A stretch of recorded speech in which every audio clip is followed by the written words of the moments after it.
Implement this mantra like profit, people and planet. Start small, start now, do your part. The sustainable practices in a company, we can actually split into two categories. One is the manufacturing side and another one is the product itself. So when we talk about the product itself, we can see from the material sourcing. When we source the material, we need to ensure that it is recyclable and also to ensure that it does not contain any hazardous components and have a low emission of the VOC, the volatile organic compounds, as well as the formaldehydes. This is to ensure it not just benefits the environmental as well as reduce the impact towards the human health. During the product development stage, we actually consider all the way up to the end of the life cycle to ensure that our product could be disassembled to each components and to recycle accordingly. Start small, start now, do your part. Idea inovasi dan juga penggunaan teknologi terkini mampu menjadikan hasil sisa sebagai produk baru yang menghasilkan kekayaan kepada syarikat. Ini jelas yang ditunjukkan oleh syarikat Afes misalnya, menggunakan hasil sisa pepejal dan menguntungkan kepada syarikat itu. Start small, start now, do your part.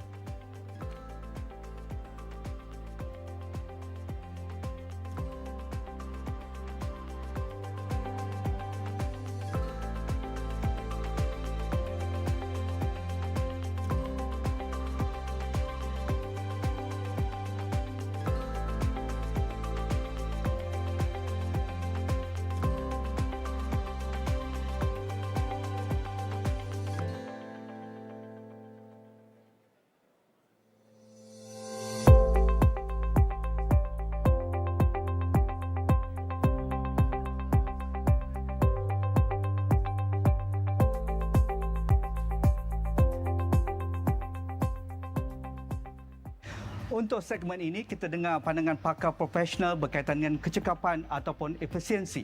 Dan kita lihat bagaimana IKS ataupun SME meletakkan kecekapan ini dan mampu menjimatkan pengeluaran mereka.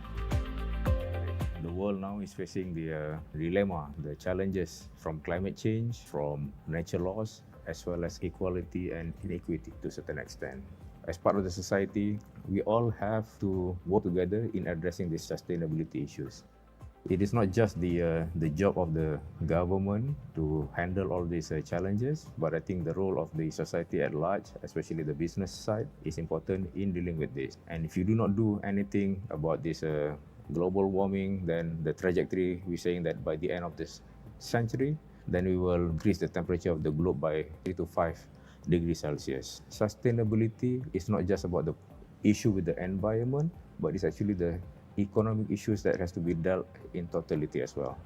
And sustainability is not only the threat about the existence of the humankind and the planet, but it's also about the drive that we can see the economic value that if you take the opportunity correctly. And one of the initiatives that we have is this low carbon campus, where in collaboration with the Jentari Renewable Sendirian Berhad, that we have installed the solar panels in our buildings, and we have this largest panel installation on a single rooftop, the biggest one in Southeast Asia. Start small, start now, do your part.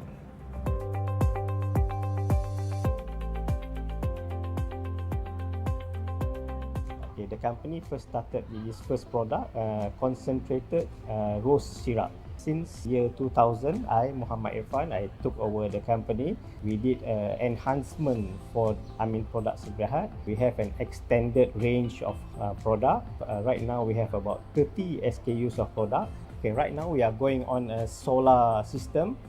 We use a lot of hot water actually for our mixing, for our cleaning. So we consume a lot of electricity to heat up our heaters. We develop our system, our solar system, with collaboration with CRAM, a professional body. So the system is catered for totally for our usage. It's very handy for us. We have our hot water every morning when we come in for production. We don't have to wait anymore. We have savings on our consumption of electricity bills. In long run, actually, the saving is much more than what we spend for the initial cost to set up the project. So if all can have this mindset towards taking care of the environment, starting with all our friends in SME, I think this is a very good step for us, our concern on taking care of the environment. Start small, start now. Do your part.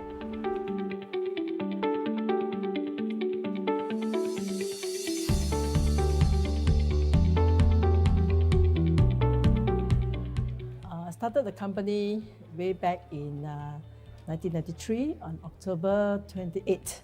After visiting my customers, I realized that they are having a lot of wastages, scheduled waste actually, which were derived from using small 2 kilo can packing, and these tin cans were being thrown away even with inks that are not fully used up, and this is contributing very heavily to the environmental negative impact. This ink pump system, whereby instead of using the 2 kilo can, we can totally eliminate the 2 kilo can by supplying them into 200 kilo drum packing, and with the pumping the ink onto the press, there's totally no wastage at all of tin cans and ink waste. So every single drop of ink is being used on the press, so which means they save a lot of cost from these wastages, and they become more efficient. Whatever we can to save our environment and our planet Earth, clear of all rubbish, and we don't throw any rubbish, and reduce our scheduled waste especially, and ensure our drainage are not clogged up with rubbish, and then plant more trees. Start small, start now, do your part. In Red Wheels Trading, as a Sustainable Business Award recipient for 2020 to 2021, we practice supply chain efficiency.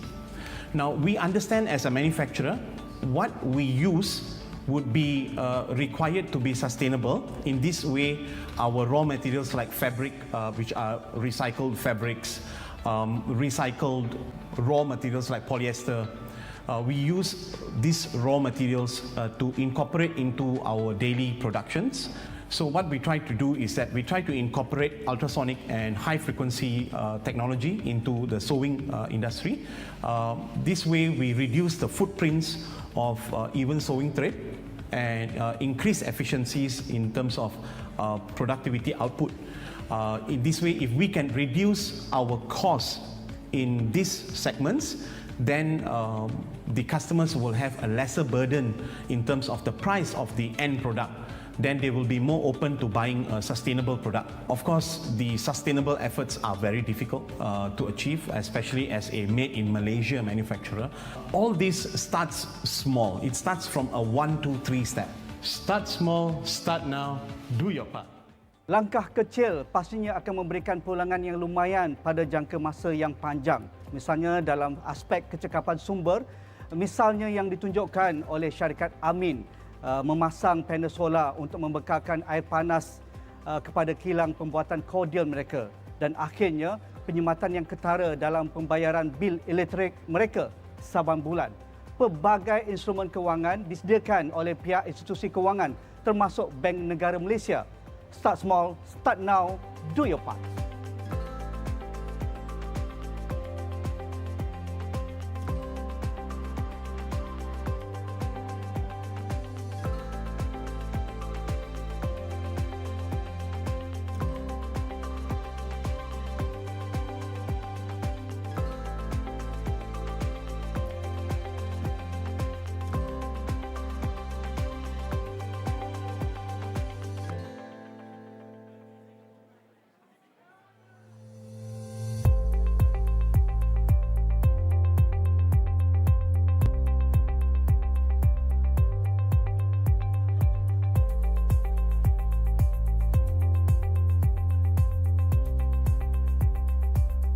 Untuk segmen ini, kita dengarkan pandangan pakar profesional berkaitan dengan green business di Malaysia pada ketika ini.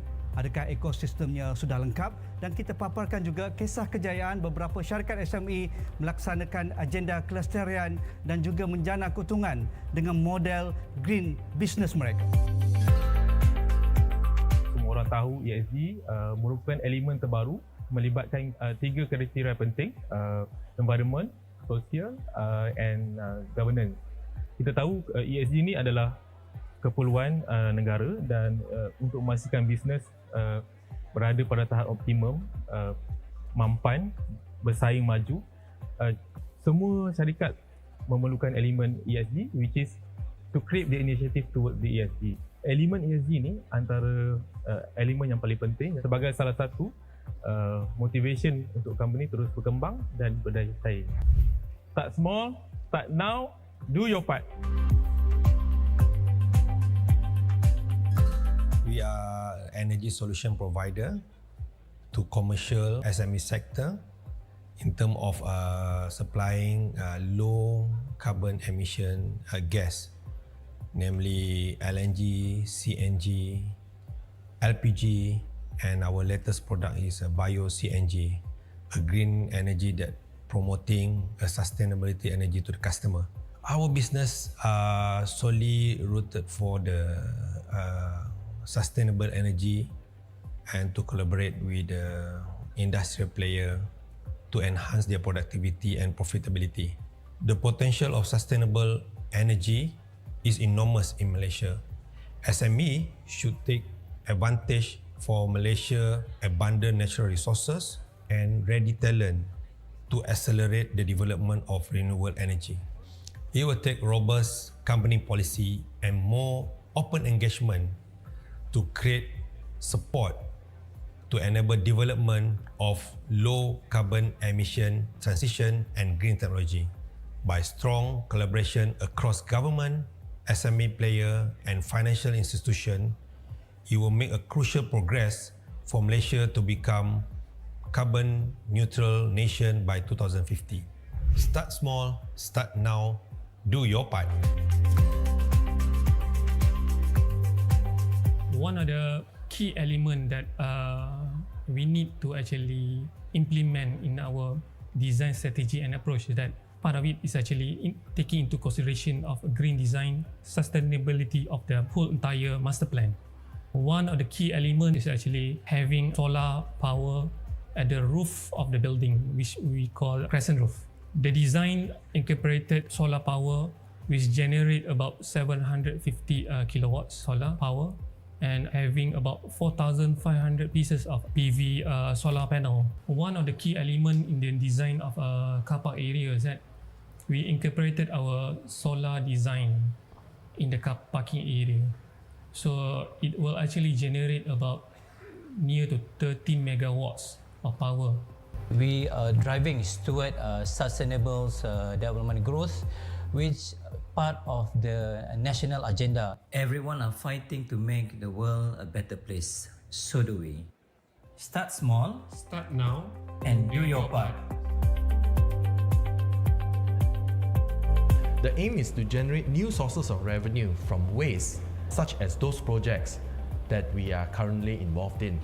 If we are not able to find gainful users from the waste, at least we are able to help the industry to reduce the environmental liabilities. The key to the SMEs is to then identify what are the environmental liabilities that your business has, and then how to mitigate or reduce the impact that their business would have on the environment. To be a global player in any industry, all SMEs must figure out how to tackle these issues.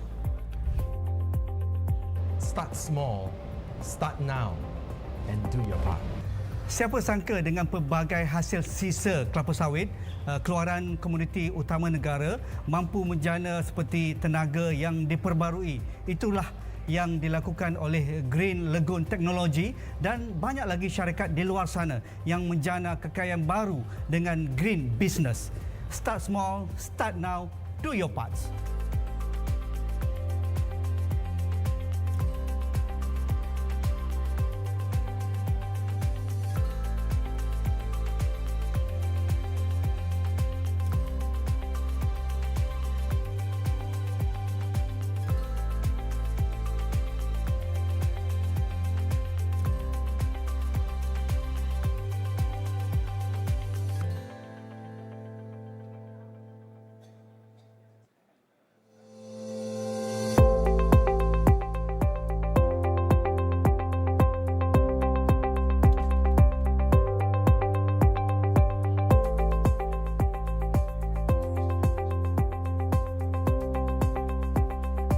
Inisiatif hijau dan agenda kelestarian mampu mewujudkan sumber kekayaan baru dalam bidang ekonomi, termasuk ekonomi kitar semula ataupun circular economy.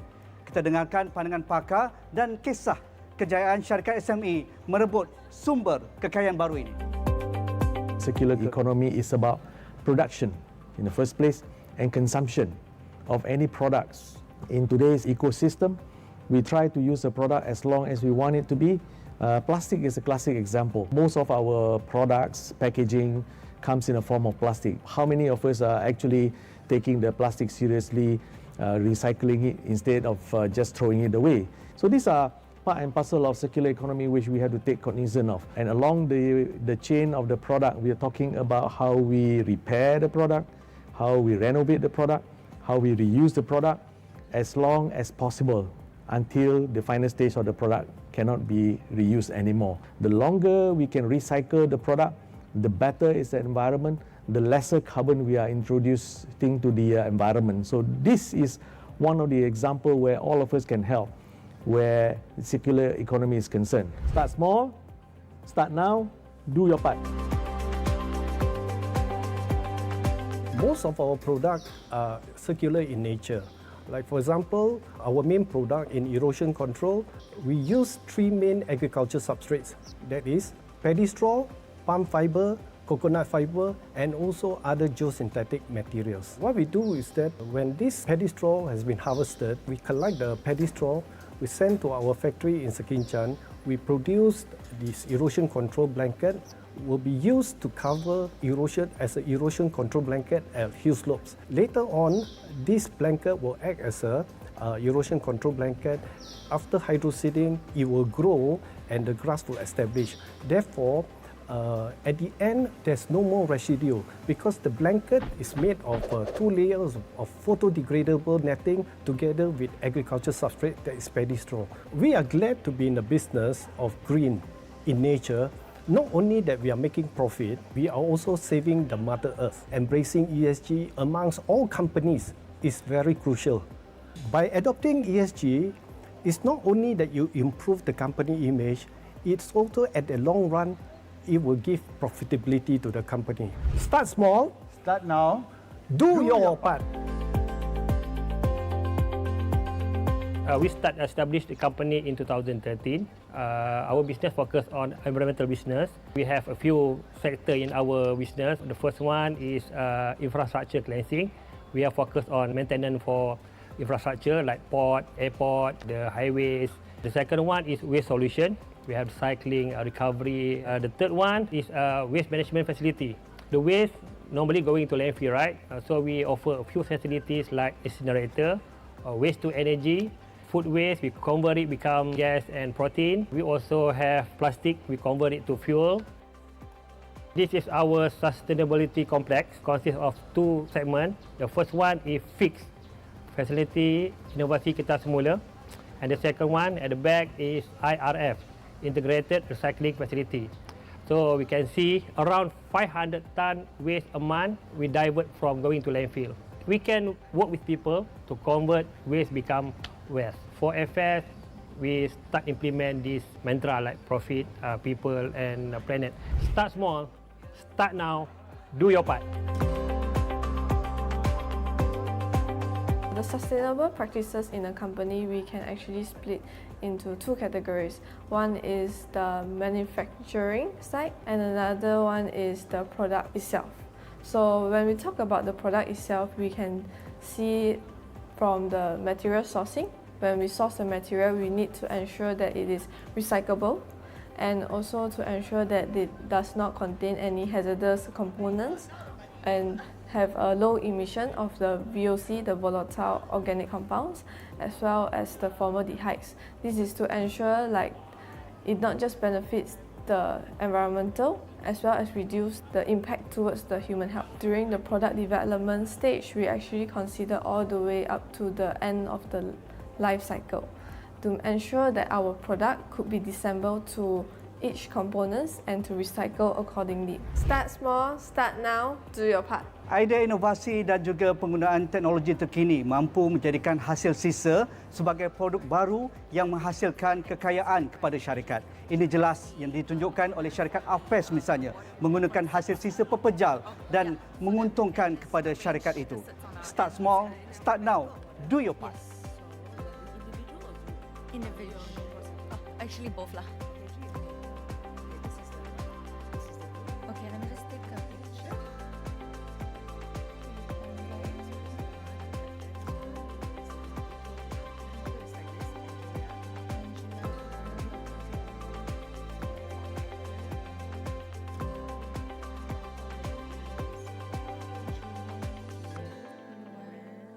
Sharil. Okay. All right. Thanks so much. Sorry.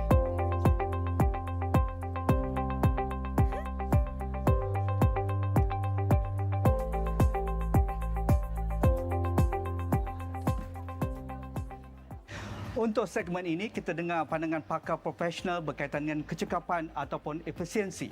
Dan kita lihat bagaimana IKS ataupun SME meletakkan kecekapan ini dan mampu menjimatkan pengeluaran mereka. The world now is facing the dilemma, the challenges from climate change, from nature loss, as well as equality and inequity to a certain extent. As part of the society, we all have to work together in addressing these sustainability issues.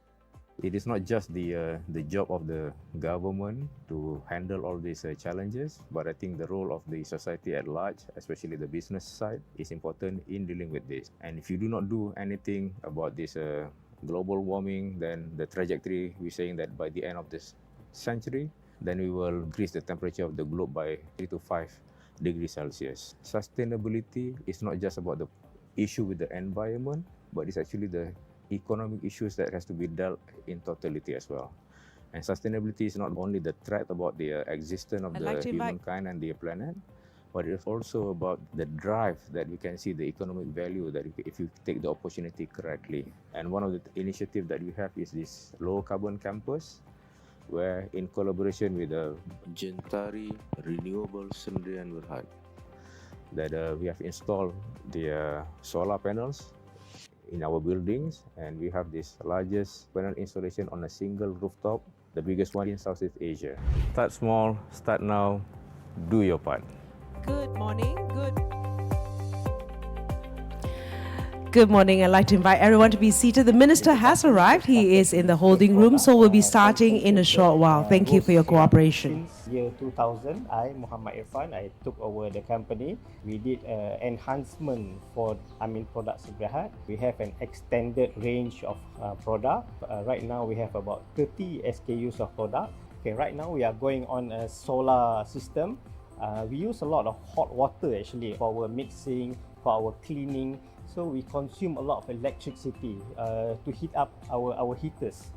We develop our system, our solar system, with collaboration with CRAM, a professional body. So the system is catered for totally for our usage. It's very, very handy for us. We have our hot water every morning when we come in for production. We don't have to wait anymore. We have savings on our consumption of electricity bills. In long run, actually, the saving is much more than what we spend for the initial cost to set up the project. So if all could have this mindset towards taking care of the environment, starting with all our friends in SME, I think this is a very good step for us, our concern on taking care of the environment. Start small, start now. Do your part.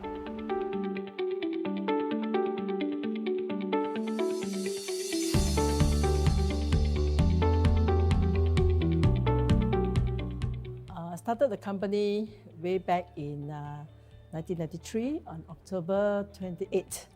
After visiting my customers, I realized that they are having a lot of wastages, scheduled waste actually, which were derived from using small 2 kilo can packing, and these tin cans were being thrown away even with inks that are not fully used up, and this is contributing very heavily to the environmental negative impact.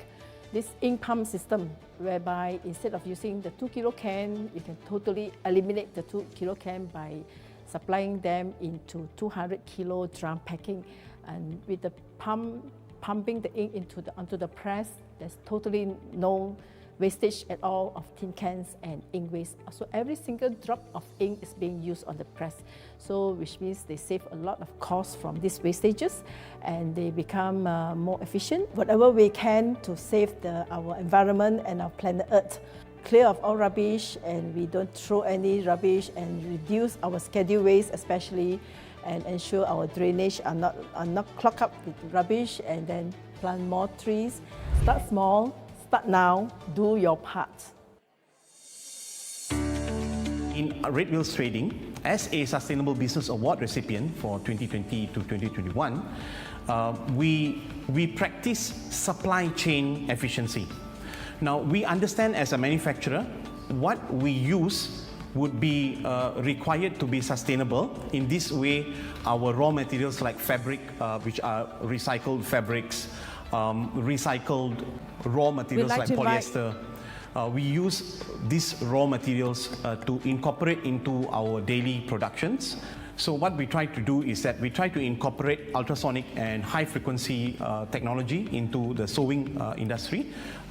This way we reduce the footprints of even sewing thread and increase efficiencies in terms of productivity output.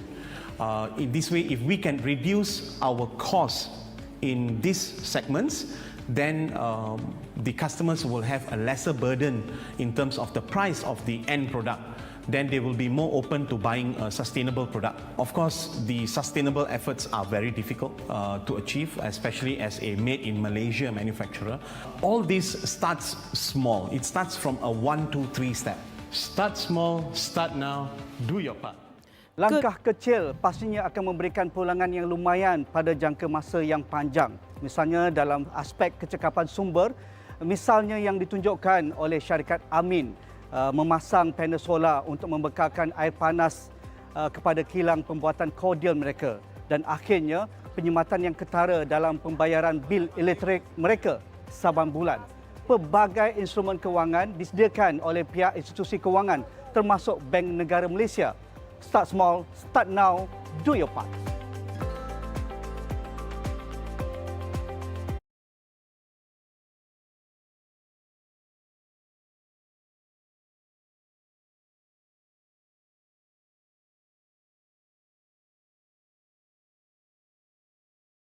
Invite everyone to be seated as we'll be starting in a short while. Thank you.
because Johan said.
Yes. We are ready to announce the station video. Okay. So you guys give me a few. All right. Now. Good morning, everyone. Hope you are not having trouble finding a seat. We will begin in a short while with a safety video. So if everyone could get seated, we'll start the safety video in about 5 seconds.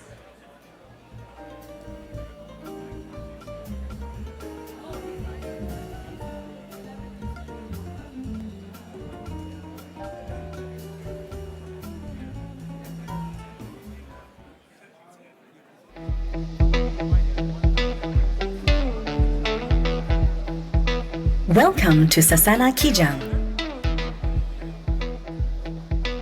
a center of knowledge and learning excellence established by Bank Negara Malaysia. Vehicles entering the premises will be subject to a security inspection at all entrances.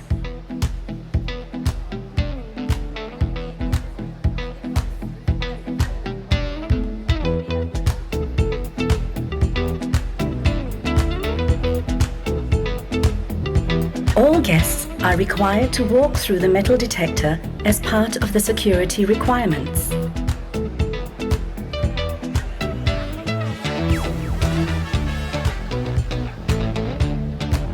Guest access to level 5 and the office areas from levels 1 to 5 are strictly prohibited without prior approval.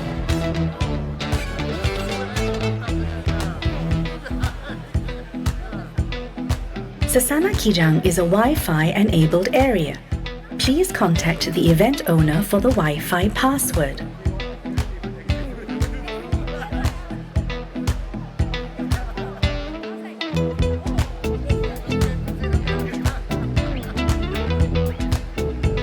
Please set your handphone on silent mode to ensure the smooth running of events. Our auditorium seats are equipped with microphones for audience participation. To use the microphone, press the button located on the panel at the side of your seat. A red light indicates that the microphone is ready for use. Press the same button to deactivate the microphone.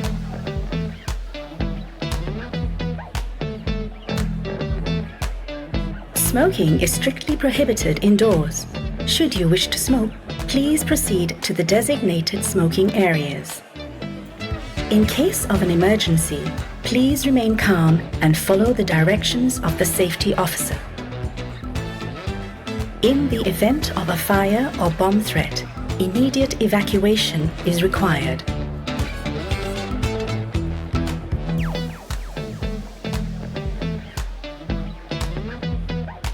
During a medical emergency, please contact the security counter or any of the available auxiliary police for medical emergency response.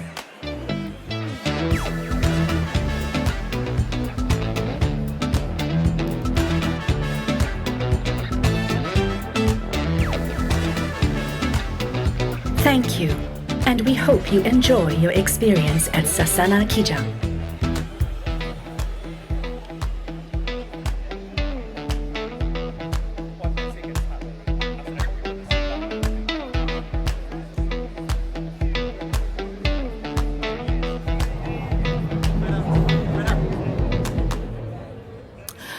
Good morning, ladies and gentlemen. Please be seated. The minister will be making his way in just a moment. In the meantime, I'd like to make some important housekeeping announcements. Sasana Kijang is a Wi-Fi enabled area, and there's a dedicated Wi-Fi for this. You can look at the screen for the Wi-Fi and the password. Again, smoking is not allowed in this building. However, there's a designated smoking area which is located outside the Sasana Cafe. Please ensure that your mobile phone is set on silent mode for the duration of the symposium. And for your information, there are corporate exhibitions at the conference hall upstairs next to registration counters, and another social enterprise exhibition at the ground floor of the museum and art gallery wing. And I welcome you to take some time to visit the exhibition booths during the breaks or any time before 6 p.m. throughout these 3 days of the conference. The JC3 as organizing committee is sponsoring 1,000 ringgit worth of merchandise from 8 out of the 10 social enterprise booths that's up for grabs on a first come, first served basis. So please go ahead and check them out before the merchandise runs out.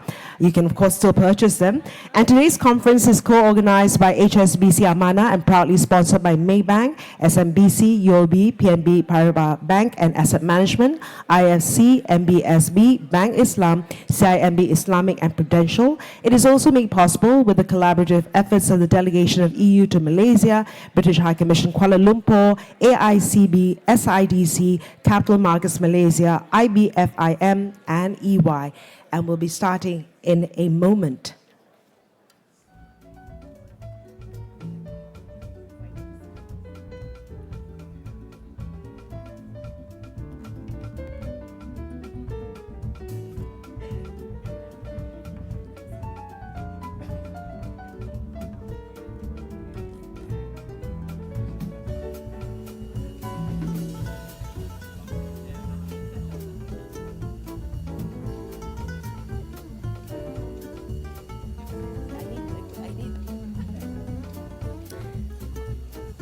Announcing the arrival of Yang Berhormat Nik Nazmi Nik Ahmad, Minister of Natural Resources, Environment and Climate Change, Malaysia.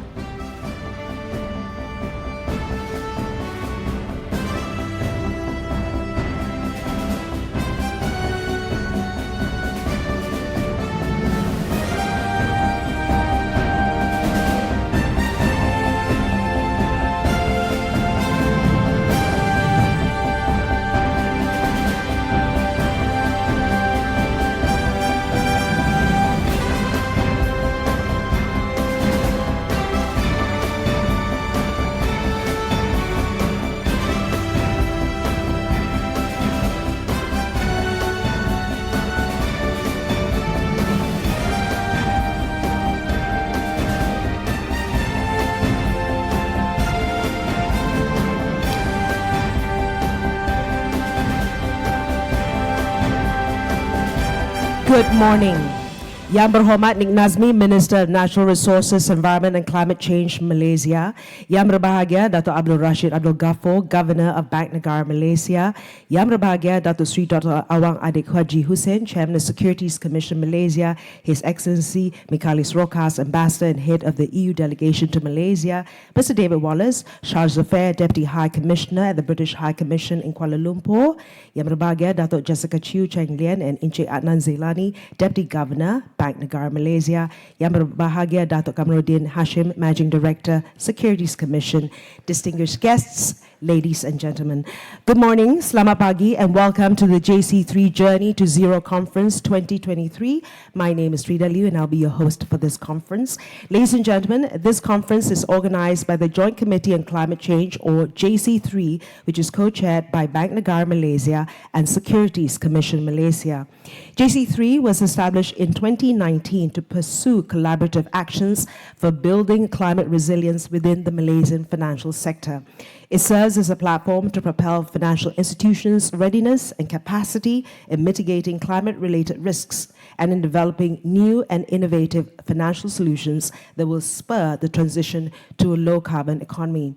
This conference is a biannual event that brings together a diverse range of climate experts, advocates, innovators, practitioners, leaders, policymakers, and regulators to discuss the practical applications of climate and nature finance. With an increasing understanding of the climate crisis, it is imperative that we work together to navigate the challenges and seize the opportunities of transitioning to a low-carbon, nature-positive economy. We can look forward to a dynamic program of keynote presentations, panel discussions, fireside chats, interactive workshops, and networking opportunities. Today's focus will be on navigating climate finance.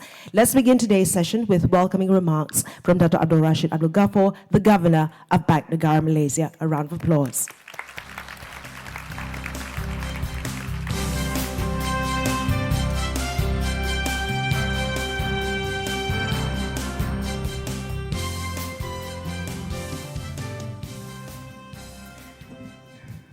Bismillahirrahmanirrahim.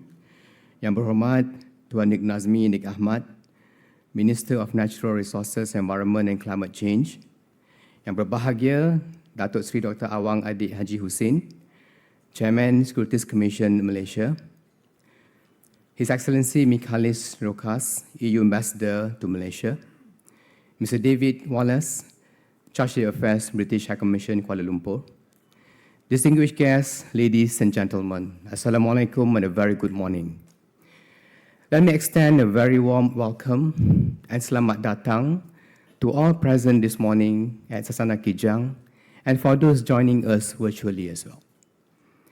Though only 2 years have passed since the last conference, the world has witnessed a series of unprecedented climate events. We saw record-breaking global temperatures, with July marked as the hottest month ever.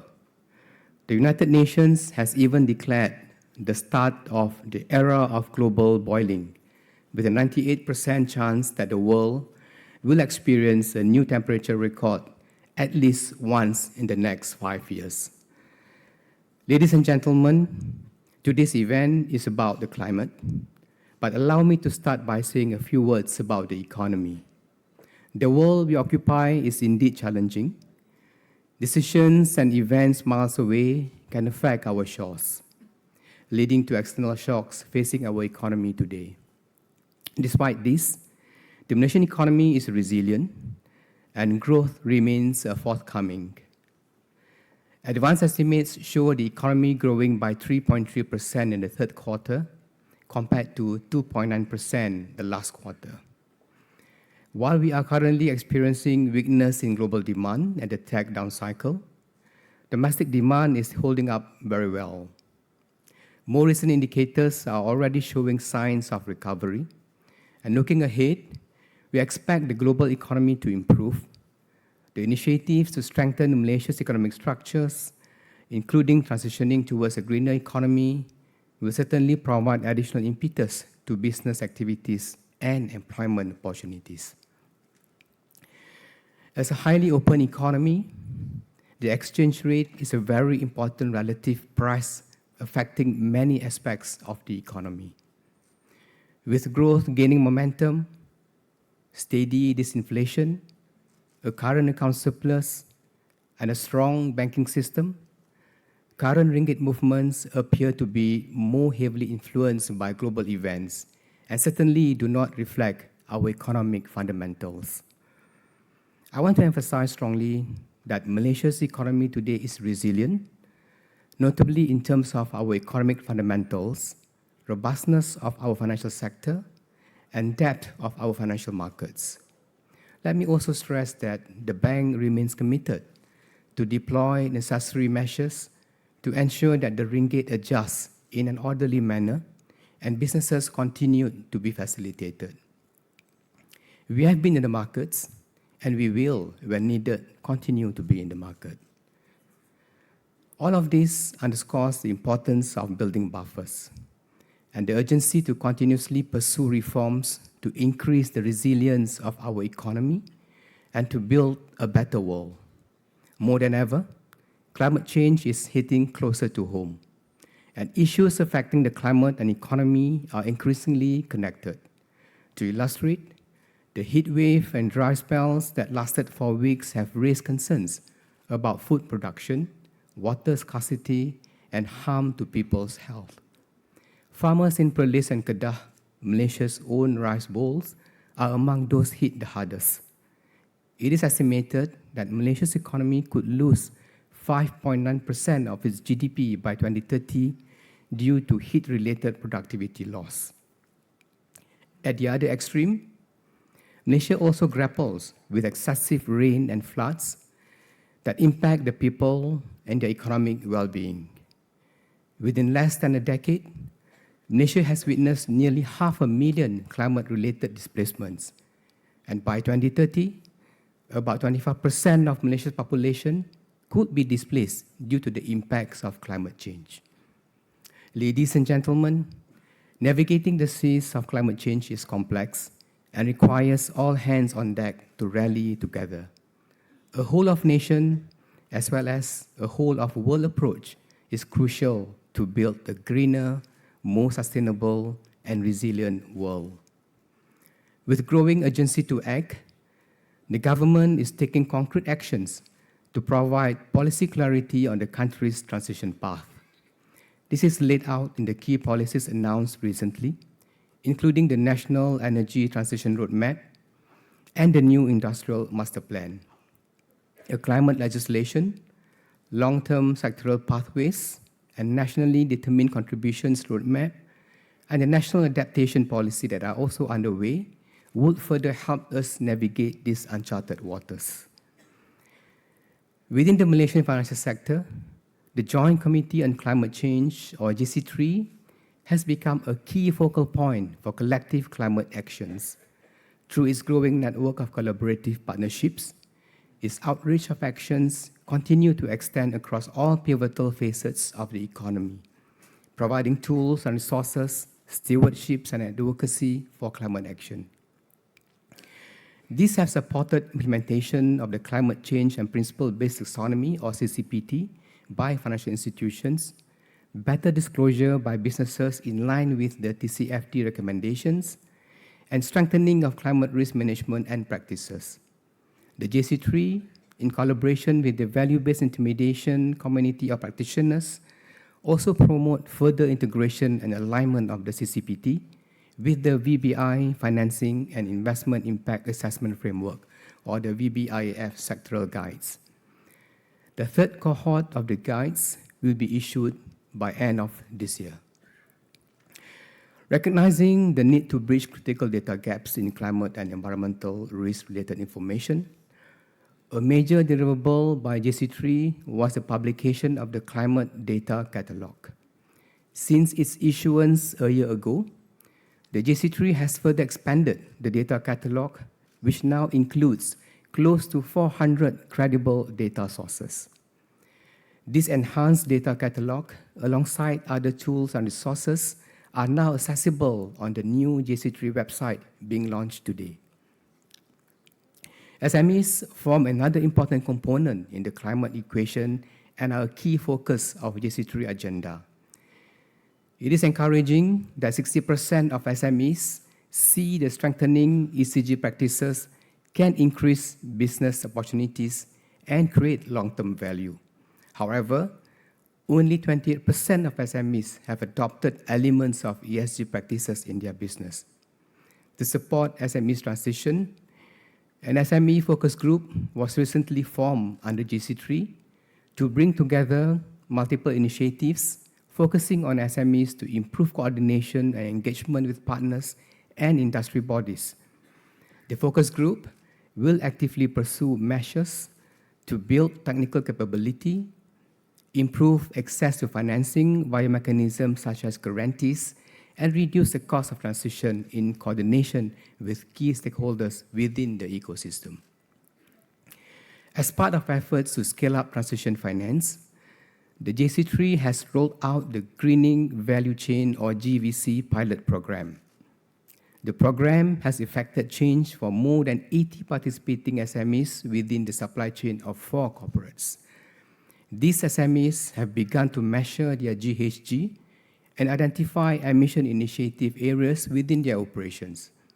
Several SMEs have also started to provide emission reports to their corporate customers. With a workable model developed through this pilot initiative, this is expected to pave the way for financial institutions to work with more corporates and their supply chains to accelerate transition. This afternoon, we will also hear more pilot projects to spur the adoption of sustainable and low-carbon practices in the agriculture sector and industrial parks in Malaysia. The JC3 also remains committed to enhancing the climate expertise of financial professionals. The JC3 has been working closely with Training Institute to provide curated and specialized climate-related training for the industry. I am encouraged by the increasing focus and concrete climate actions taken by the financial institutions. There are more net zero commitments, wider options for green and greening products and solutions, as well as an increasing amount of financing committed by our industry players. Today, the wall of commitment showcases the industry's financial commitment of more than 200 billion ringgit for environment, social, and governance purposes. While the amount is commendable, more is needed to fund the transition, not only from banks, but also capital market players. It is equally crucial for financial institutions to follow through on the integrity of these pledges by aligning commitments with actions and investments that are consistent with a just and orderly transition. Ladies and gentlemen, the bank remains focused on ensuring that the financial sector's response to the climate challenge is compatible with both financial stability and inclusion outcomes to forge a credible path forward for the country. We are mindful that this requires maintaining a delicate balance between development and risk management. By 2026, we expect to see at least half of new financing by banks to be aligned with climate supporting or transitioning activities as set in the financial sector blueprint. The bank will continue to provide a facilitative policy environment for the industry to advance financial innovations and explore novel financial structures needed to meet the significant financing needs for climate risk mitigation and adaptation. This will need to include a more prominent role for public-private partnerships and innovative blended finance structures. The bank has begun undertaking a comprehensive review of our regulations to ensure climate risk is appropriately accounted for and well integrated into our regulatory framework. This is to ensure that the industry remains climate resilient while being able to effectively support the economy's transition. We recognize the challenges that financial institutions may face in balancing these outcomes. Concentration risk could be, for example, increase from green and transition funding, and financial institutions need to properly understand and manage such risks. For the bank, any adjustments to prudential standards would need to carefully consider necessary safeguards to ensure the attendant risks continue to be adequately managed.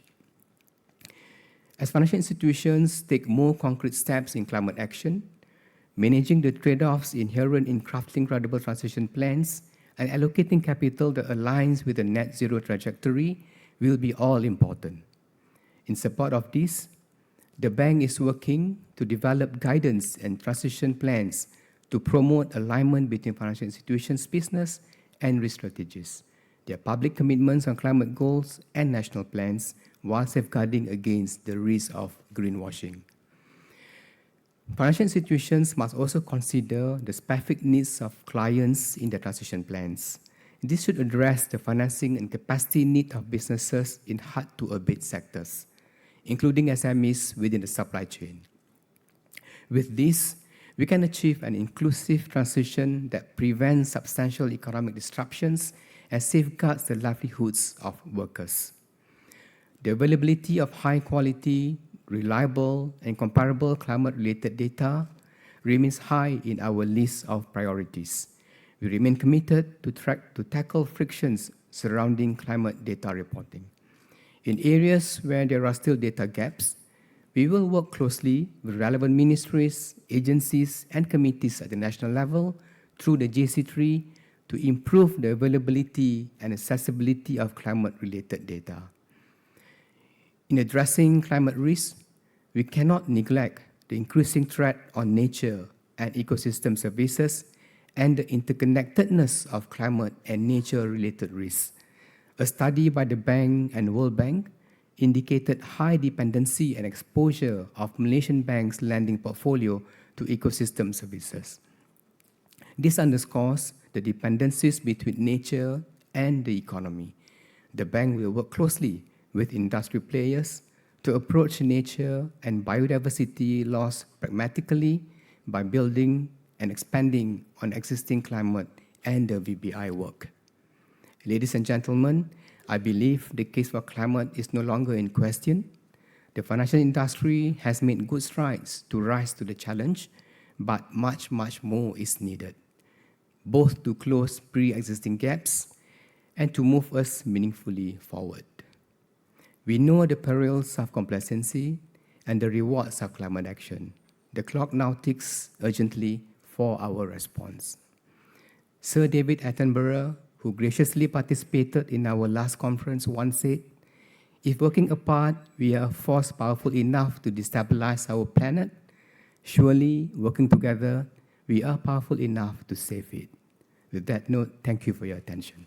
Thank you, Dato'. Thank you, Dato'.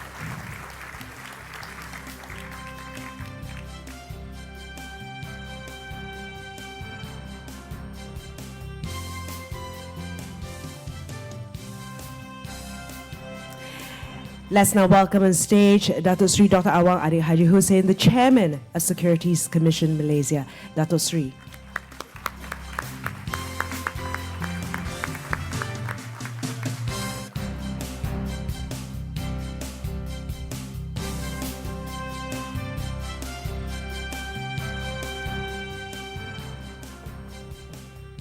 Bismillahirrahmanirrahim. Yang berhormat Tuan Nik Nazmi bin Ahmad, Minister of Natural Resources, Environment and Climate Change of Malaysia, Dato' Abdul Rashid Ghaffur, Governor of Bank Negara Malaysia, Excellencies, distinguished guests, ladies and gentlemen. Assalamualaikum warahmatullahi wabarakatuh, and a very good morning. On behalf of the Securities Commission Malaysia, I would like to join Bank Negara Malaysia to welcome everyone to the JC3 Journey to Zero Conference 2023. Building on the inaugural flagship event in 2021, this year's conference is pivotal to moving beyond awareness towards action in addressing climate change and environmental sustainability. As we all know, climate change has resulted in an increasing number of natural disasters. The world is beset with severe floods, wildfires, and other calamities, a glaring reminder of the global impact of climate change. Temperatures will likely rise by 1.5 degrees Celsius between 2021 to 2040. We can only mitigate this warming of the globe by taking immediate and urgent steps to cut greenhouse emissions. According to the World Health Organization, climate change is expected to cause 250,000 more deaths each year between 2030 and 2050. Without more ambitious climate action, human lives and livelihoods would suffer greatly. A United Nations Intergovernmental Panel on Climate Change study suggests that we need to cut global greenhouse gas emission by 43% in the next 7 years to reach net zero by 2050. However, current mitigation pledges fall well short of achieving anything significant. None of the world's biggest polluters have reduced their emissions enough to meet this goal. We are behind schedule, and we need to step up our efforts. As the problem is global, it is not enough for countries to take action locally without considering how it ties in with the whole. Although more countries and companies are committing to net zero by 2050, few have made concrete plans on how they plan to go about it. We need to start turning commitments into actions and actions into outcomes. The world is gearing up for COP28 later this year. World leaders will be discussing two questions. Where are we with regards to emission reduction? And what steps must be taken to ensure this happens? The answer to the first question is obvious. We are far from where we need to be. As a result, the focus must shift to the second question. What more can we do? Ladies and gentlemen, it is encouraging to see the Malaysian government adopting a whole-of-nation approach to addressing the impact of climate change on economic sustainability.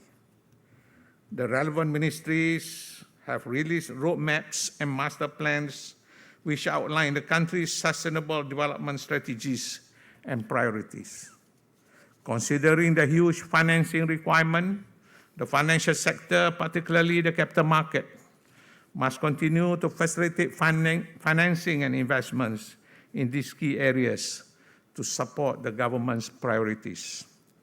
To realize this energy transition alone, we need 1.3 trillion ringgit between now and 2050.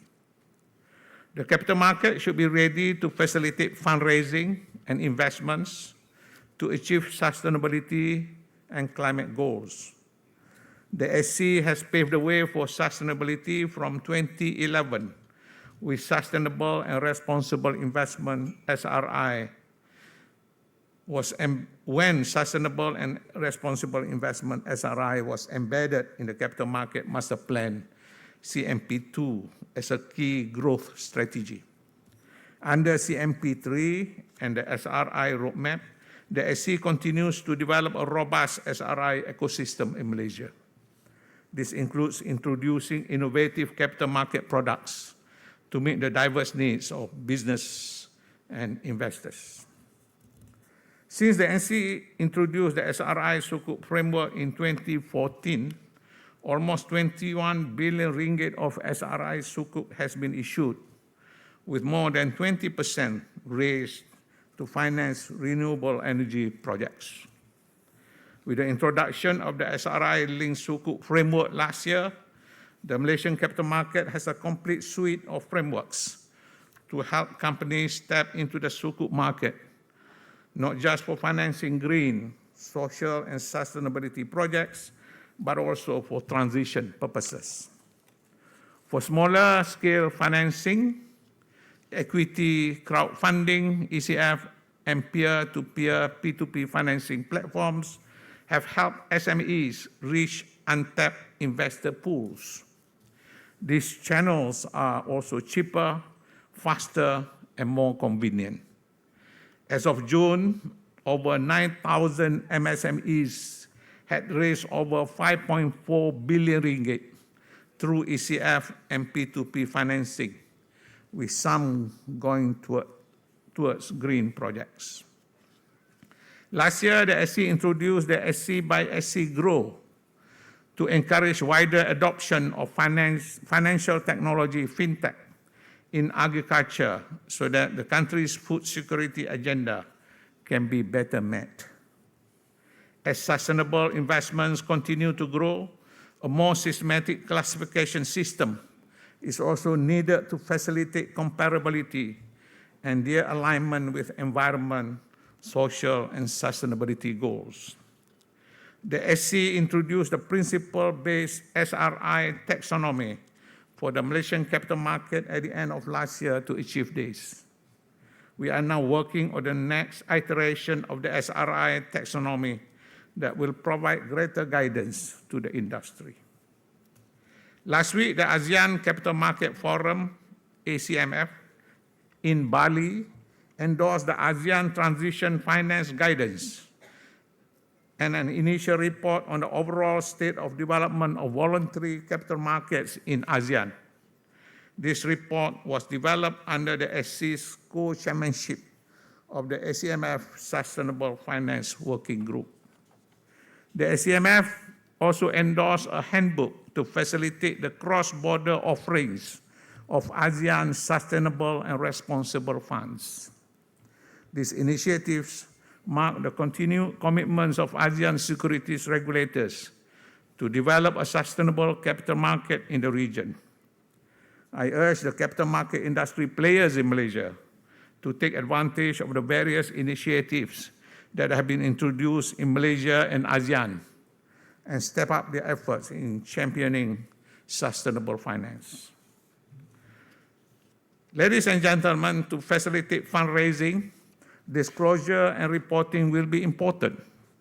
Reliable and comparable sustainability-related information is essential to support the design of strategies, action plans, and capital allocation decisions. The SC welcomed the International Sustainability Standard Board, ISSB, inaugural standards issued in June this year. These standards provide a global baseline of sustainability-related disclosures for the capital markets. The SC, with endorsement from the Ministry of Finance, has set up a national-level advisory committee on sustainability reporting to support the implementation of the ISSB standards in Malaysia. And to ensure that no one is left behind, we must include SMEs in this journey. SMEs in Malaysia generate more than 38% of our GDP and employ more than 48% of the workforce.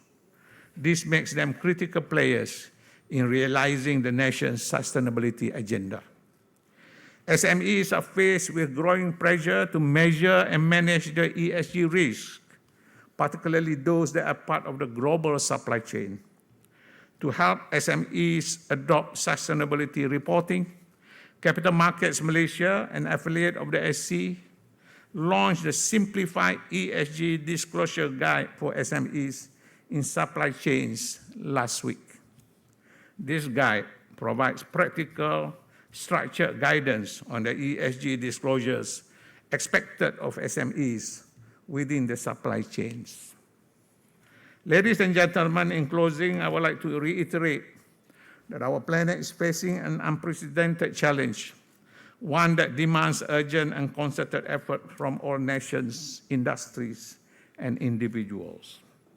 I would like to express my appreciation and gratitude to all the distinguished speakers, panelists, and all of you for your dedication to this cause. With that, thank you, and I wish you all an insightful and productive conference ahead. Thank you very much.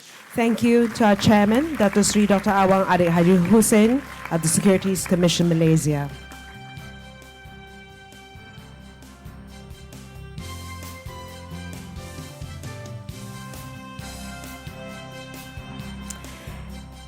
Let's now put our hands together for Yang Berhormat Nik Nazmi Nik Ahmad, the Minister of Natural Resources, Environment and Climate Change.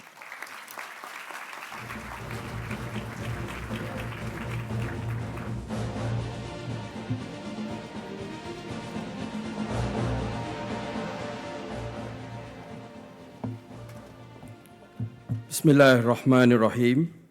Assalamualaikum warahmatullahi taala wabarakatuh. Salam sejahtera and a very good morning. Dato' Abdul Rashid Ghaffur, Governor of Bank Negara Malaysia. Dato' Sri Dr. Awang Adik Hussein, Chairman, Securities Commission. His Excellency Michaelis Rokas, Ambassador and Head of the EU Delegation to Malaysia. David Wallace, Deputy High Commissioner at the British High Commission in Kuala Lumpur. Datuk Jessica Chew and Encik Adnan Zailani, Deputy Governor, Bank Negara. Datuk Kamarudin Hashim, Managing Director, Securities Commission. Distinguished guests, ladies and gentlemen. I would like to thank the Joint Committee on Climate Change, JC3, led by Bank Negara Malaysia and the Securities Commission and the co-organizers for bringing this very distinguished audience together. Today, I'm standing in for Prime Minister Datuk Sri Anwar Ibrahim, and I know that For some of you, it may be like coming to a concert and you have to settle for the opening act. Our event today is themed Journey to Zero. This conference aims to discuss practical and actionable solutions while focusing on the critical role of the financial services industry in driving Malaysia's transition to net zero and long-term sustainability. This is hence a timely gathering. Many excellent speakers have joined us, and we will have a very thought-provoking discussion ahead. But let me say a few words as a way of welcome to set the stage for us. Ladies and gentlemen, we know that climate change is no longer a distant threat, but a stark reality that confronts us every day. Countries around the world, rich and poor, are confronted by rising temperatures, increasingly frequent extreme weather events, as well as the relentless transformation of our natural world for the worse. We are facing floods, heat waves, which are said to be the worst in 100 years, only to be facing it year in and year out. Climate change threatens the safety of our environment, our health and our well-being, and impairs our economic resilience and stability. The World Bank suggests that Malaysia may lose up to 6% of our GDP should there be a collapse of the country's forestry and fisheries ecosystems. But the struggle against climate change also presents Malaysia with a unique and purposeful opportunity. Besides ensuring our country's survival, we are also now being presented with the chance to lead, innovate, and build a sustainable future for generations to come by ensuring our economy, our very way of life, becomes more efficient, resilient, and inclusive. We all know this. Nothing that I have said are alien to us. I do not need to persuade anyone present here today that climate change is real. Why else would we be here on a Monday morning if we did not believe in this? The fact is that the time has come for climate action. We still need to think, talk, and listen. But against a backdrop of challenging externalities, today's clarion call is for leaders across all economic sectors, including and especially the financial services sector, to take decisive action on climate change, arguably the greatest challenge of our era.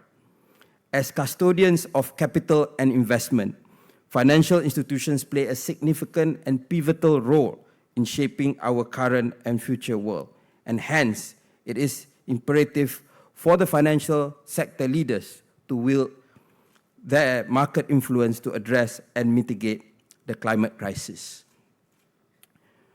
We all need to just recall about how the world was after the Second World War. At that time, the Allies, led by the United States, took a decisive action not to pursue business as usual or to punish those that were defeated by war, but to actually invest huge amounts of money to rebuild Europe. And that became the engine of growth for Europe for many decades to come. And it was the same for East Asia. So if we could see that will, that strength of will being placed during those years, we are hoping the same determination, particularly from the developed world, to see us through this climate crisis. Obviously, the Malaysian government has a role to do something about this. The very ethos of the governing frameworks of this administration, namely Malaysia Madani, has sustainability at its core. Since taking office, we have set into place various measures to both contribute to climate action and to transform our economy. Indeed, the Budget 2024 continues to build on this to address climate change and complement other policies such as the National Energy Transition Roadmap, the new Industrial Master Plan, and the midterm review of the 12th Malaysia Plan. Among the examples that we've seen from Budget 2024 includes the increase of the ecological fiscal transfer.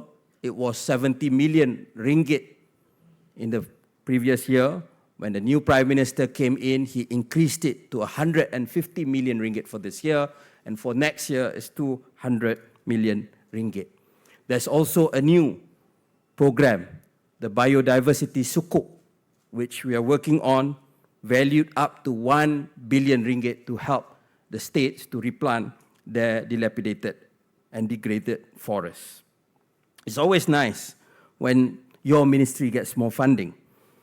But in this case, given that this treasure of biodiversity, that our forests, it's not just a national treasure, but it's actually a global treasure, their preservation is truly an investment in our common future. On a wider scale, as a signatory to the Paris Agreement, Malaysia intends to reduce the intensity of greenhouse gas emissions across the economy by 45% based on GDP in 2030 compared to 2005 levels as its nationally determined contributions. I'm pleased to note that the recent midterm review saw Malaysia make steady progress towards achieving two targets, namely, the installation of renewable energy capacity stands at 24.3% in 2022, with a target of 31% in 2025, and we've also announced a higher target of 70% by 2050.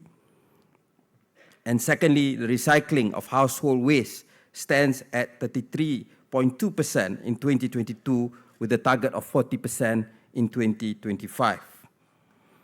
Although our share of global greenhouse gas emissions is below 0.8%, as a responsible and developing nation, we have pledged to fulfill our climate obligations, and this is reflected in our climate initiatives over recent years. We have commenced initiatives on developing voluntary carbon markets to develop or to support financing for projects and solutions to reduce, remove, or avoid GHG emissions. I urge all companies and financial institutions to consider participating in the VCM as it allows them to offset their carbon emission footprint and meet their voluntary climate goals. Bursa Malaysia launched the Bursa Carbon Exchange last year, a voluntary carbon market exchange for buyers and suppliers to transact carbon credits at transparent prices. It has since seen 150,000 carbon credits purchased with around 7.7 million ringgit in carbon credits sold, and this year we will be looking at our first auction of a Malaysian-based project in the Bursa Carbon Exchange. Ladies and gentlemen, over the medium to long term, domestic and foreign investors will find significant opportunities emerging from Malaysia's national transformation to a high-value green economy on its path to be net zero. Among Malaysia's regulatory climate policy action that stands out include the recently announced NETR and the National Carbon Policy 2023. In particular, NETR, which the NRACC is a major implementing body, aims to encourage a major energy transformation in Malaysia and promote our country as a global sustainability hub.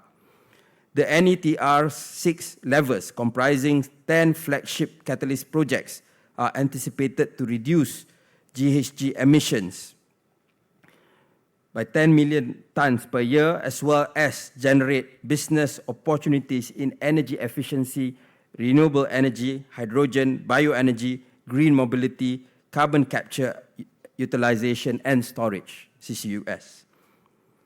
Malaysia is also advancing the development of its national carbon policy and national adaptation plan. The recently passed Energy Efficiency and Conservation Act 2023 will also help both the public and private sectors to better adopt energy saving and efficiency. Ladies and gentlemen, our national commitment to addressing climate change, particularly on decarbonization efforts, is further strengthened by our participation at the upcoming COP28 in late November 2023 in the UAE. I hope that our presence in Dubai will not only lend our support to global climate actions, but also showcase the initiatives by Malaysia's financial sector towards this end. COP28 aims to expedite the global shift towards clean energy hastening the decarbonization of the energy sector, and further refining the comprehensive transformation of the financial sector, a critical influencer supporting the growth of net zero industries. For Malaysia's businesses and entrepreneurs, COP28 presents fresh opportunities to bring their sustainable products and services to the eyes of the world. This encompasses public listed companies which are not only meeting Bursa Malaysia's ESG sustainability reporting requirements, but are also actively fostering sustainable business transformations throughout their value chain. These efforts aim to enhance their ESG ratings and in turn attract global and domestic institutional investors. Indeed, to elevate Malaysia's participation at COP28, the Ministry has set up the Advisory Panel on Climate Change, which consists of key ministries, GLICs, GLCs, the private sector, finance institutions, as well as academics. By bringing together a diverse range of expertise and perspectives, they contribute to more informed, effective, and holistic approaches to tackling climate change, as well as related policies, strategies, and actions, including for COP28. Malaysia, through our participation in our pavilion, also hopes to highlight critical issues and topics such as the just energy transition, mitigation, adaptation, and climate finance. These are in keeping with the Prime Minister Datuk Seri Anwar Ibrahim's words at the last UNGA, United Nations General Assembly, when he stressed that, and I quote, "We have not a moment to lose when dealing with climate change." Ladies and gentlemen, in tackling climate change, it is crucial to ensure that no one is left behind in the related transformations and transitions. We have heard of the importance of a just transition from the speakers just now. Our approach must be rooted in a fair balancing of social justice and environmental responsibility. As the shift towards a sustainable economy will impact some industries and jobs more than others, both the private and public sector must work together and expedite collaborative efforts to combat and mitigate climate change. The fight against climate change, our journey to net zero, arguably hinges on our success or failures in this. The policies and initiatives are clear and in place, but if we cannot persuade people that the process will not only protect their livelihoods but also improve it, the war could very well be lost. We have seen, even in developed countries, how when policymakers, when politicians fail to make the case for climate change, there will be a public backlash. And the moment for politicians is that when the voters have a public backlash, then they suddenly stop making all those changes that they promised to. So it is very crucial that when we do these changes, it's properly communicated, that we involve all segments and sections of society to bring them on board. A recent editorial by Le Monde is instructive. And I quote, "It's not just a matter of getting people to accept the transition as the only way to avoid catastrophe. It's also about giving them hope for a better future than the one that awaits them if too little is done. It's about convincing them that the battle is not being waged against them, but in their collective and individual interests." I hope this can perhaps be at the back of everyone's minds in today's conference. Climate action should not be just about humanity's bare-bones survival, although that is at stake, but also about how we can reshape our world to something more just, progressive, and peaceful. We must never be satisfied with the minimum. Indeed, we will not succeed if our goal is just that. This conference pledges practical and actionable solutions, and I hope this will also include how climate action can be inclusive and just within our nation and between nations. Ladies and gentlemen, before I conclude, I must commend the JC3 on all it has been able to accomplish in the last 4 years. This proves that the financial sector is already taking the necessary actions. Also, I hope JC3 will continue looking into the following key actions in its future work streams, such as 1. Conducting climate risk assessment, 2. Financing the transition to a low-carbon economy, 3. enhancing transparency and disclosures of climate-related reporting. 4, strengthening engagement and advocacy to adopt sustainable practices. And lastly, collaborating with other financial institutions, regulators, and governments to develop consistent standards in addressing climate risks. By taking these actions, financial institutions can continue their commitments in contributing towards a just and orderly transition. The financial services industry has a unique position and opportunity to drive the transformation needed to build a more sustainable, resilient, and prosperous future for all, and it must seize this opportunity. The survival of humanity on this planet is the ultimate bottom line after all. Indeed, like it or not, the question confronting governments and corporations these days is not what they are doing about sustainability, but whether such actions are not merely greenwashing.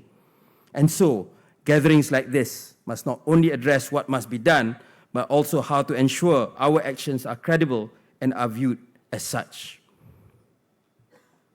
To be sure, I can see there is growing urgency across many different sectors and on different fronts when it comes to the push to sustainability.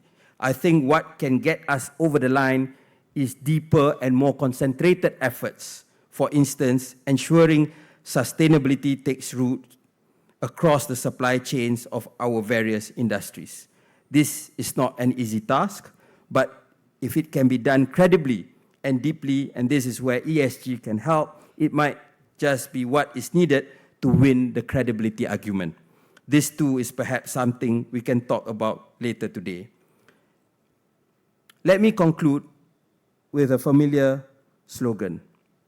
Malaysia is truly Asia. We are dynamic and diverse, and we are a country which is on a journey to be a green, sustainable, and resilient one through well-targeted goals and action plans. We are the fulcrum of Asia. If we can succeed in the fight against climate change, Asia has a fighting chance.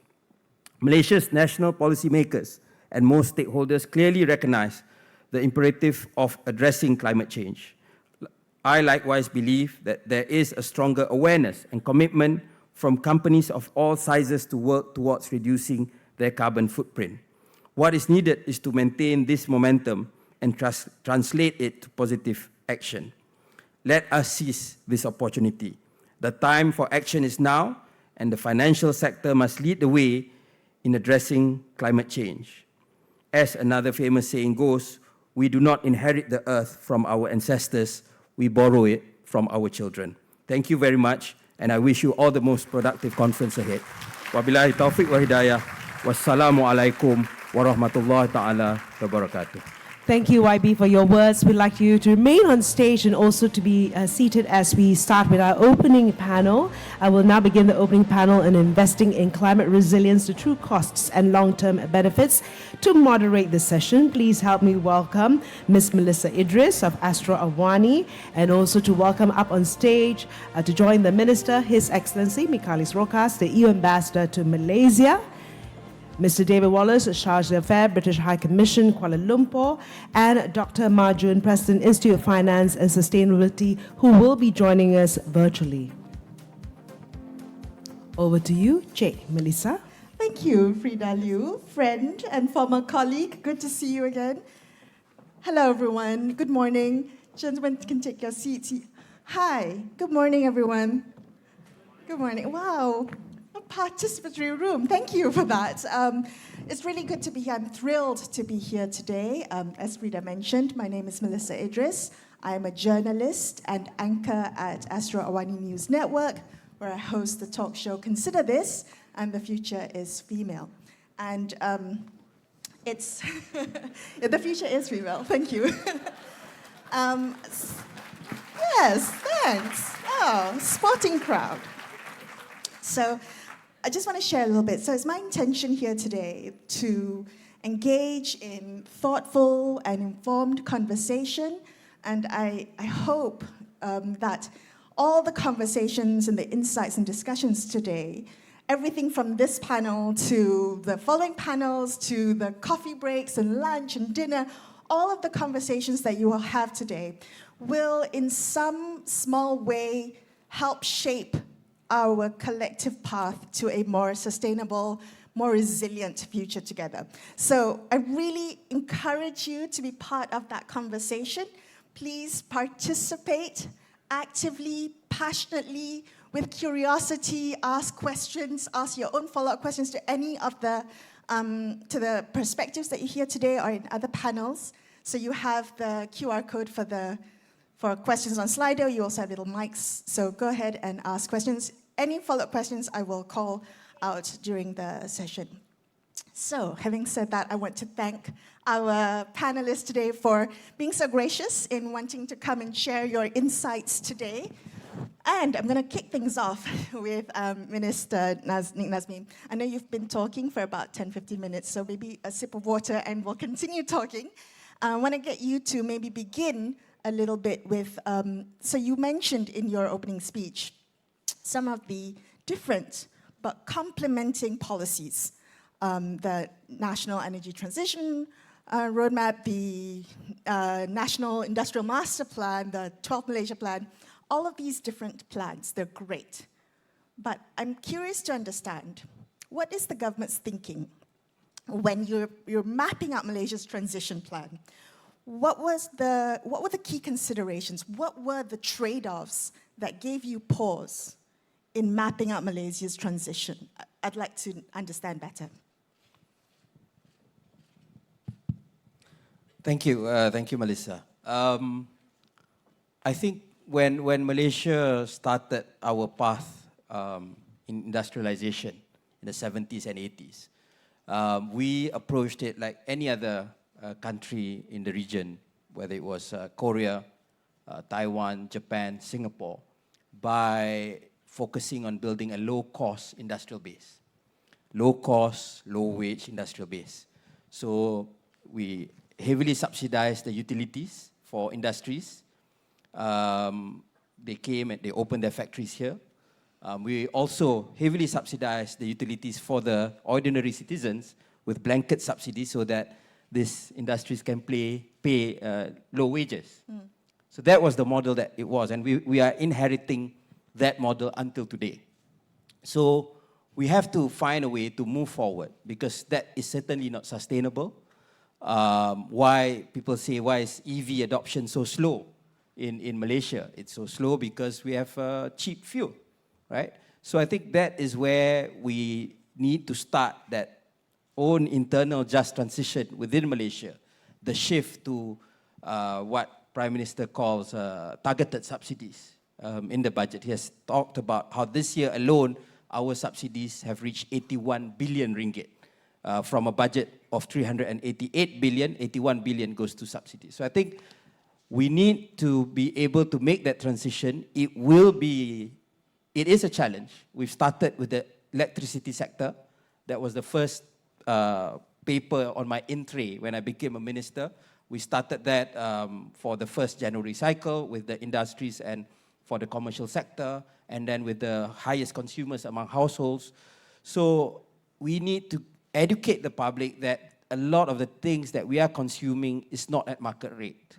And that is why the government is also talking about a progressive wage mechanism and whatnot, because we know also the other issue in Malaysia for so long is our problem of low wages. So without going through that adjustments, there will be a lot of people, maybe not so much the B40 alone, but also the squeezed middle, the middle classes who they are not wealthy enough to not feel the pain, but they do not qualify for a lot of the bantuans and whatnot. So they will be squeezed if there is no adjustments and transitions for them. So the challenging, the balancing trade-offs that we have to do is to address these issues. Okay, I'm going to come back to some of the points that you raised because I think that's where we need to kind of unpack a little bit more during this conversation. But I do want to go to Ambassador Rokas first. Let's talk a little bit about Europe's climate policy, the European climate policy. Tell us a little bit about some of the key goals, the strategies of the European Green Deal. I'm curious to know whether there's been progress, whether there's been challenges in the implementation. Over to you. Thank you, and thank you for this opportunity to participate today. I don't need to repeat the climate emergency that was very eloquently put by the YB, the Honorable Minister, but also the Governor of Bank Negara and the Chairman of Securities. And the EU conceived the Green Deal with a view not only to do our part in reducing emissions, but also to create a modern, low-carbon, resource-efficient, and competitive economy that leaves no one behind.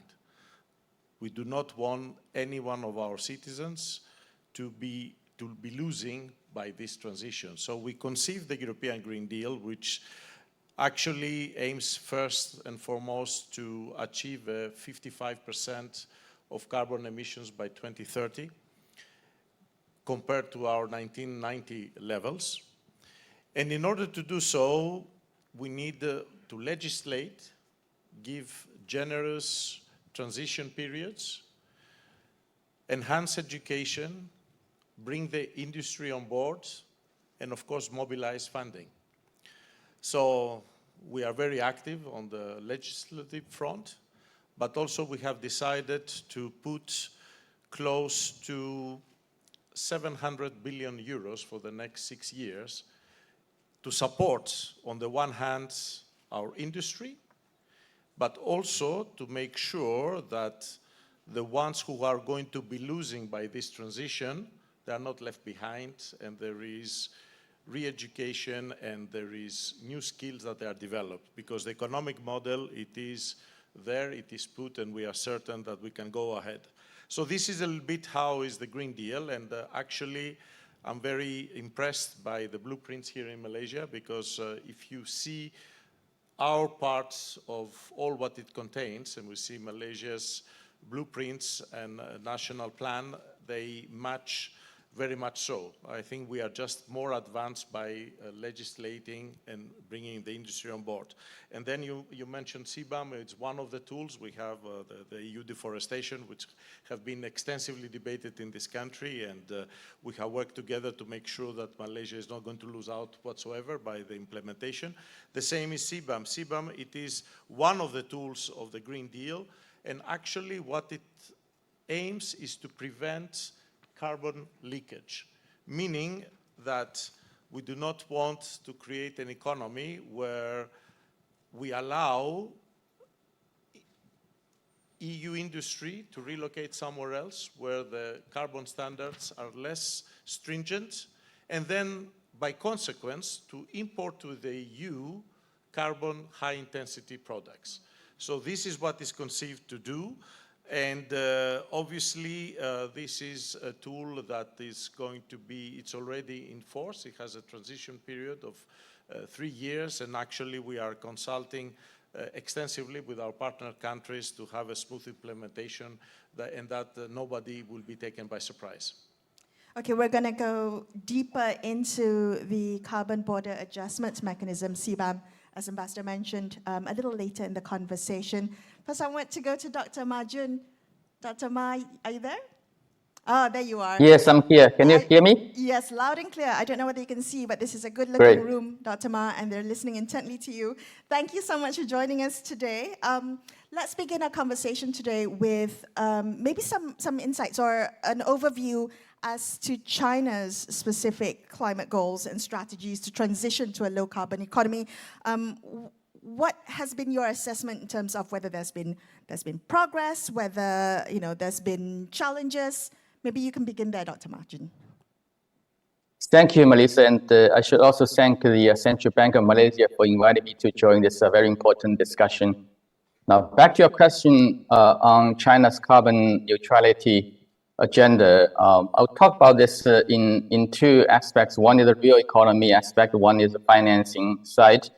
On the real economy side, the government, as many of you know, 3 years ago, announced its target to what we call dual carbon targets, namely achieving carbon peaking before 2030 and achieving carbon neutrality by 2060. And in the past couple of years, the central government decomposed these targets to different sectors and also asked each region, namely provinces, to develop the carbon neutrality agenda as well. So we have a matrix now. It's on the sector side called 1+N, including the overall carbon neutrality roadmap and also 50-something carbon neutrality roadmap for each of the major sectors, including energy, transportation, building, and the many specific manufacturing industries. On the provincial side, I think, the 30-something provinces have all developed the carbon neutrality roadmap. And some companies also launched their carbon neutrality plan, including, for example, Baosteel, which is the largest steel company in the world, based in Shanghai, announcing the carbon neutrality goal of 2050. And Sinopec, which is the largest petrochemical company, also announced the 2050 carbon neutrality. And a auto company called Geely Auto announced the 2045 carbon neutrality goal. So these are specific examples of real economy taking actions and moving forwards. The outcomes are quite visible. In fact, the last few years, China became the largest renewable producer, largest EV producer, and the largest battery producer in the world. China's renewable equipment, especially the solar and wind equipment, now accounts for, I think, more than 60% of the global market share. And just give you an example, in the EV side, the penetration rate of electric vehicles is now 30%. And this was a target for 2030, but we achieved that in 7 years ahead of time. And now, just quickly on how we finance this huge, number of projects. We actually started almost 10 years ago, planning to set up a green financial system. At that time, it was more for pollution control, especially air pollution. But now, in the past few years, switched to focusing mainly on carbon neutrality. And within this green financial system, we created what we call 4 pillars, including taxonomy. We now have 3 sets of taxonomies, one for green loan, one for green bonds, one for green projects. And the disclosure requirements as a second pillar. We gradually moved from mandatory disclosure for major polluter towards a broader requirement for listed companies and banks to disclose environmental information. And the third pillar being policy incentives, including the central bank come up with a facility that offers low-cost funding through commercial banks to the green projects.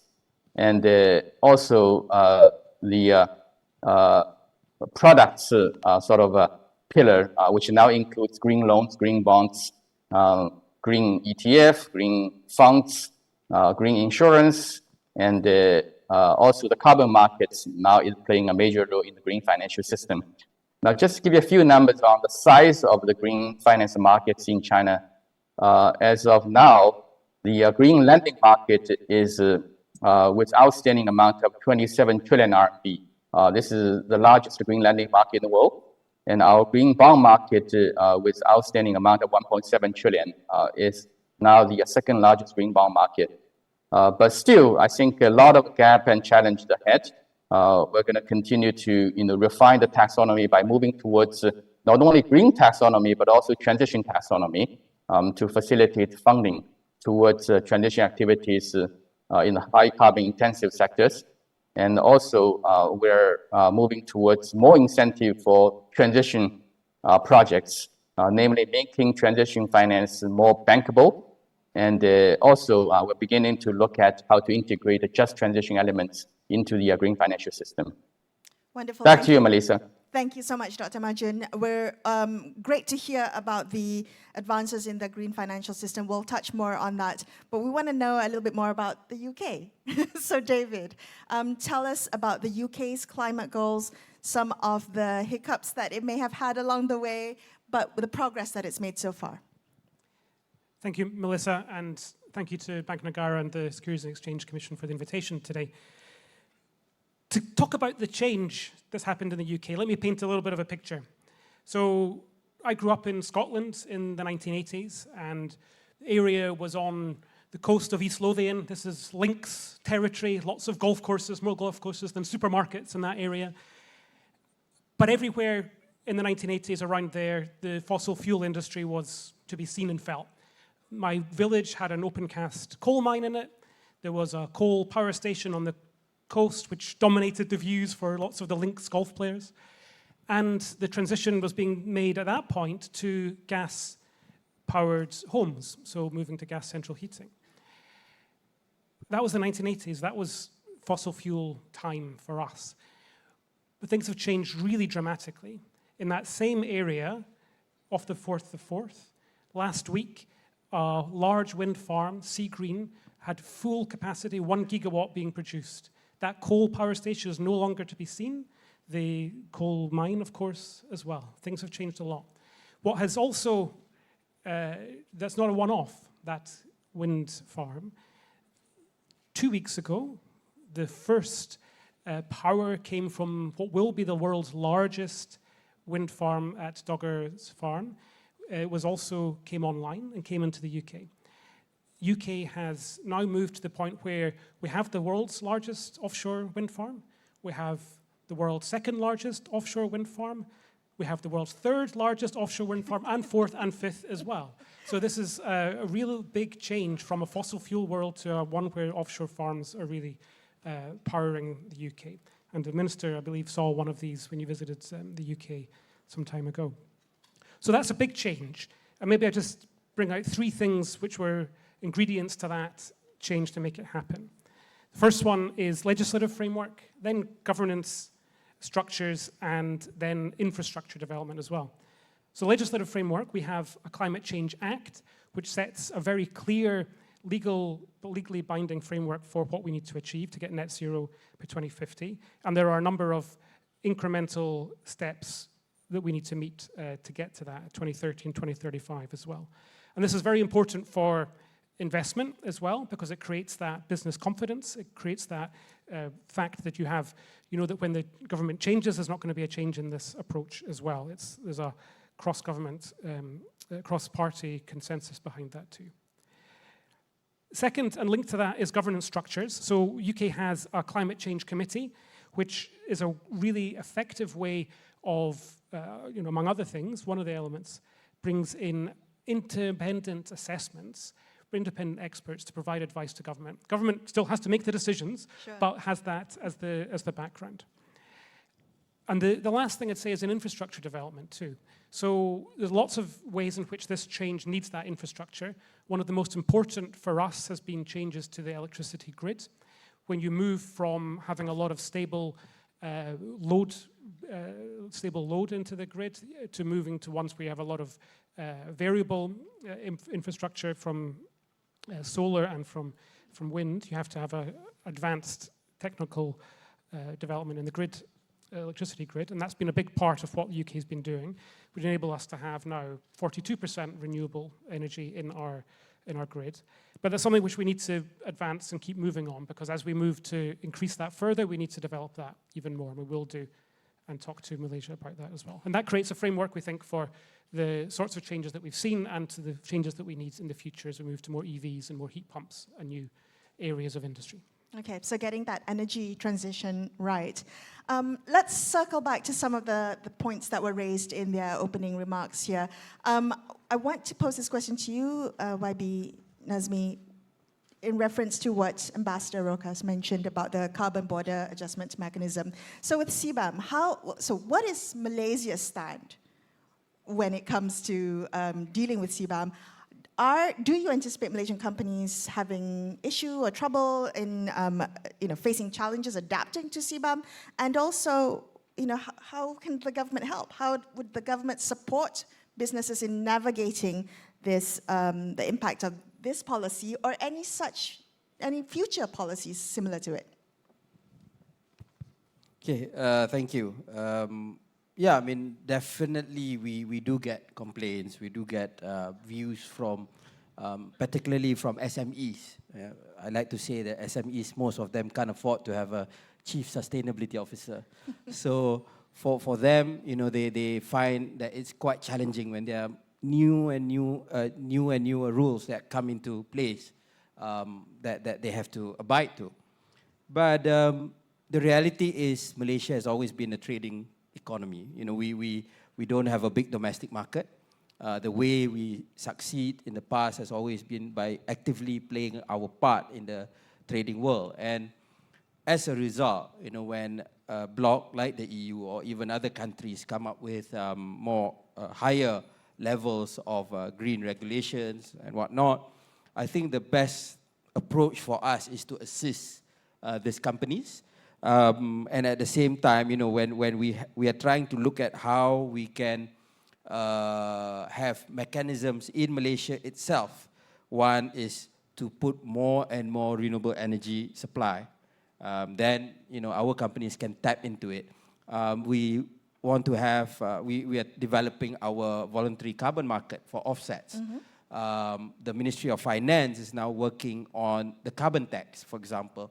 So all this provides sort of a framework for our SMEs when they, what do you call that, they try to export to EU, and that they can offset, you know, all the whatever that they are facing through these mechanisms, you know. So that's how we approach things. Right. But our hope also is that this, we do not want the CBAM to be a protectionist measure, but we totally understand, I mean, as a tool to, as mentioned by the ambassador, to avoid, you know, the exporting of carbon to other countries. Yeah, that I think, you know, is a fair comment from the EU. Ambassador, how would you respond to that? Understandably trying to avoid carbon leakage, but also making sure that CBAM is not impacting negatively or disproportionately emerging markets and developing economies. Thank you. I'm an optimist, and I already said when we had the deforestation regulation that we will find a way with Malaysia to address it, and I'm very pleased to say that we have managed that, and I do not expect any problems when it enters into application in 1.5 year times from now. The same, I think, will happen with CBAM, because the project is, the legislation is already into force. So already industry is collecting data without applying any fees or buying CBAM credits, as we call it. And it will enter into force in 2026. So it allows time to intensify dialogue and see how it can affect every country. I'm also confident because now it applies initially only to 7 products, which are with high carbon intensity. These are cement, iron and steel, aluminum, fertilizers, electricity, and hydrogen.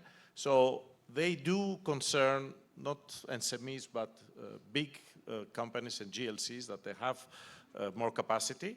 That the choice was because they have high carbon intensity. And while we do that, on the one hand, we want to make sure, first of all, it is part of our objectives under the Paris agreements. Second is that, as I said, we will introduce it gradually. Thirdly, the ongoing consultations, they will lead, I'm sure, to a fair system for everybody. Our hope is that it will be an incentive here in Malaysia to match this carbon ambition.